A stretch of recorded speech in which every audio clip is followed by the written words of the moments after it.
रक्त संबंध।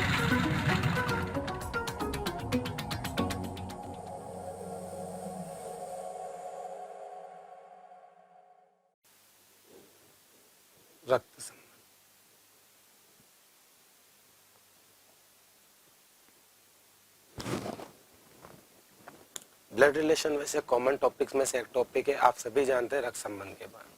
आप आपके पिता, पिता का पिता अर्थात आपका दादा, आपके दादा की पत्नी अर्थात आपकी दादी, दादी का इकलौता बेटा अर्थात वापस आपका पिता, आपके पिता की पत्नी अर्थात आपकी माँ, माँ का इकलौता बेटा या इकलौती बेटी अर्थात आप खुद। उसी तरह दूसरी तरफ आपकी माँ की रिलेशनशिप में देखा जाए तो आपकी माँ की बहन अर्थात आपकी मौसी, आपकी मौसी का पति अर्थात आपके मौसा जी, आपके मौसा जी का बेटा अर्थात आपका मौसेरा भाई, उसकी एक बहन अर्थात आपकी मौसेरी बहन, उसका पति अर्थात आपका जीजा जी, और उसका एक बेटा अर्थात आपका भांजा, और अगर बेटी है तो भांजी। आपकी माँ की रिलेशनशिप में आप, आपकी माँ, माँ का पिता, आपकी माँ का पिता अर्थात आपका नाना जी, नाना जी की पत्नी अर्थात नानी, और नानी का इकलौता बेटा अर्थात आपके मामा जी, आपके मामा जी की इकलौती बहन अर्थात आपकी माँ खुद। इकलौती शब्द, ओनली शब्द जहां जहां भी आएगा हमेशा आंसर के लिए रेस्पॉन्सिबल होगा। चार कंसेप्ट ऐसे जिससे आप ऑल ओवर इंडिया, पूरे भारत की जितनी भी लीगल रिलेशनशिप है वह सब क्रिएट कर सकते हैं। सबसे पहले कॉन्सेप्ट फर्स्ट,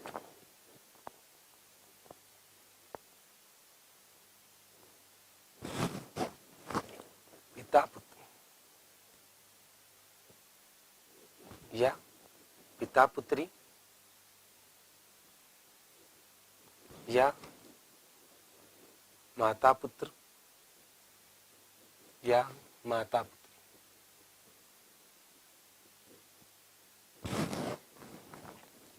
इस जनरेशन के बारे में देखा जाए तो दोनों में जनरेशन का गैप होगा या नहीं होगा। मेरे कहने का यह मतलब है पीढ़ी का अंतर। आपके पिताजी या आपकी माँ पहले वाली पीढ़ी के सदस्य हैं और उसके बाद वाली पीढ़ी के सदस्य हैं आप, अर्थात दोनों में एक पीढ़ी का अंतर चला जाएगा।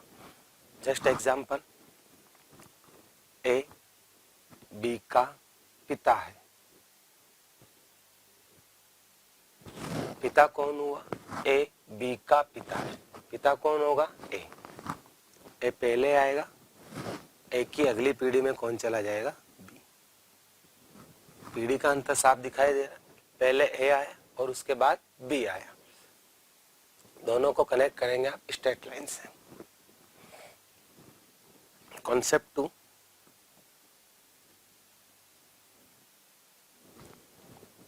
भाई भाई या भाई बहन या बहन बहन।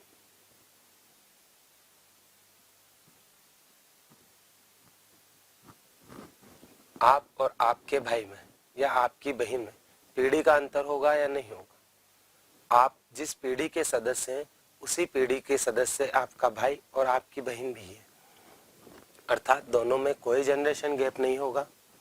एग्जाम्पल, के एस का भाई या बहन है,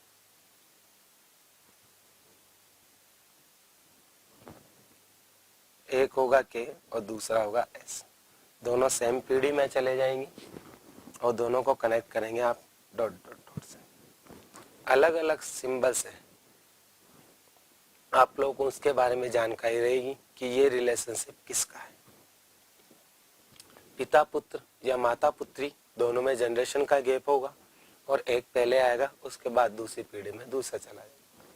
इसी तरह भाई भाई या बहन बहन या बहन की बात की जाए तो दोनों में कोई जनरेशन गैप नहीं होगा, अर्थात दोनों एक ही पीढ़ी के सदस्य होंगे। के एस का भाई है, के जिस पीढ़ी का है उसी पीढ़ी का एस भी होगा।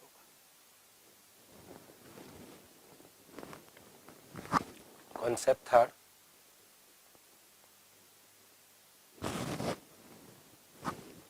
पति पत्नी,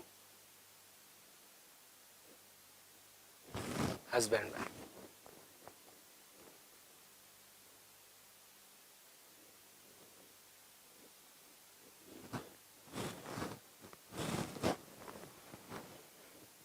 पति और पत्नी दोनों में कोई पीढ़ी का अंतर नहीं होगा। हाँ, एज का डिफरेंस जरूर होता है, 2-4 साल एज बड़ी या छोटी। के टी का पति है,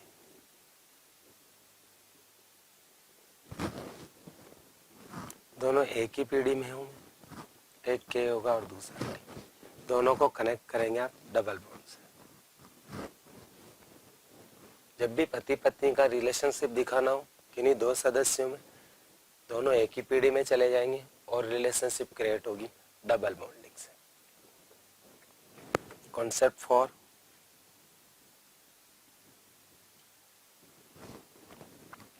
अगर आपको पुरुष सदस्य शो करना है अर्थात मेल, आप इंडिकेट करेंगे प्लस से, और अगर महिला सदस्य शो करनी है अर्थात फीमेल, आप इंडिकेट करेंगे माइनस से। ये दोनों सिंपल वैसे साइंटिफिक सिंबल है। पति पत्नी डबल बॉन्डिंग से शो होगा, पुरुष सदस्य प्लस से शो होगा, महिला सदस्य माइनस से शो। इसमें जैसे देखा जाए के टी का पति, पति कौन है के, और पति निश्चित हो गया कि एक पुरुष सदस्य होगा अर्थात प्लस, ये इसकी पत्नी अर्थात महिला सदस्य। अगर आप माँ बनाएंगे अर्थात महिला सदस्य, नाना जी बनाएंगे अर्थात पुरुष सदस्य।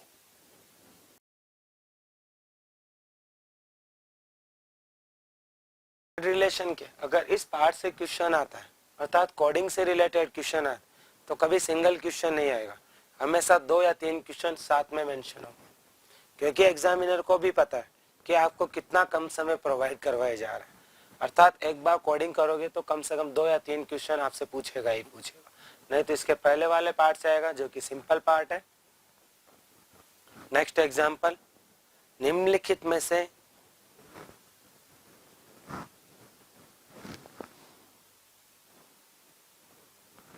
निम्नलिखित में से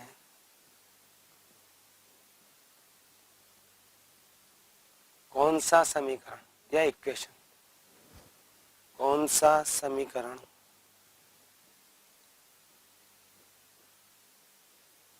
यह दर्शाता है अर्थात शो करता है कि निम्न में से कौन सा समीकरण यह दर्शाता है कि n का भाई h है। n का भाई ब्रदर h है।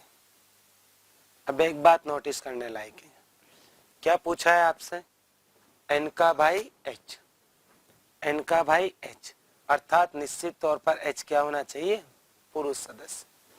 H प्लस होगा तभी तो भाई होगा, अगर प्लस और माइनस दोनों आ रहे हैं तो भाई या बहन कुछ भी हो सकता है, वो इक्वेशन सही नहीं होगी। H जिस इक्वेशन में प्लस को शो करेगा वही इक्वेशन सही होगा। पहला इक्वेशन है n प्रतिशत f, n प्रतिशत f, प्रतिशत का सिंबल आपके पास ऑलरेडी मेंशन है, @d, @d हैज h। ये पहली इक्वेशन या पहली समीकरण। सेकंड इक्वेशन, क्या तीनों चारों सिंबल जो इक्वेशन में आ रहे हैं वो अपने पास कोडिंग में है, बिल्कुल है। अगला इक्वेशन दे रखा है आपको n प्रतिशत f,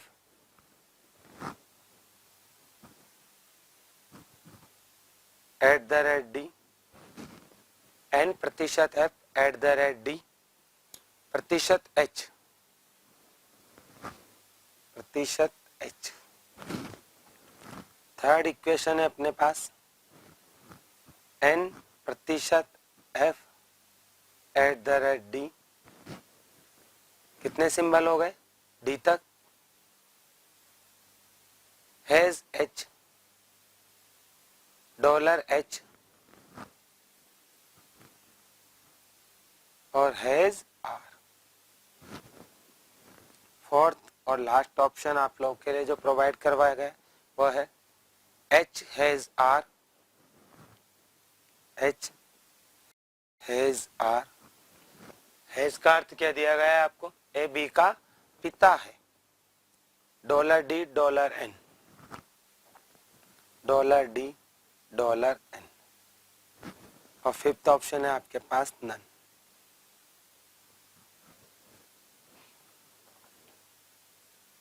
ये 5 ऑप्शंस आपके पास अवेलेबल है।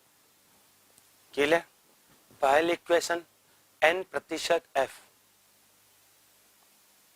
प्रतिशत का अर्थ क्या दिया गया आपको, a b की बेटी है अर्थात n f की बेटी है। n किसकी बेटी है, f की बेटी है अर्थात महिला सदस्य, f का पता नहीं है। At the rate f at the rate d, at the rate a b का पति है, f d का पति है, f पति है अर्थात पुरुष, और किसका पति है, d का, d अपने आप महिला सदस्य हो जाएगी। d has h, has a b का पिता है, d h का पिता है, d h का पिता, d महिला सदस्य है, h का पिता कहां से हो सकता है, कोई भी महिला कभी पिता नहीं हो सकती, अर्थात इक्वेशन गलत लाइन पे जा रही, रॉन्ग वे में जा रही, यह ऑप्शन कभी नहीं हो सकता, ये रिलेशनशिप आगे शो ही नहीं होगा, अर्थात डी कभी पिता नहीं हो सकता।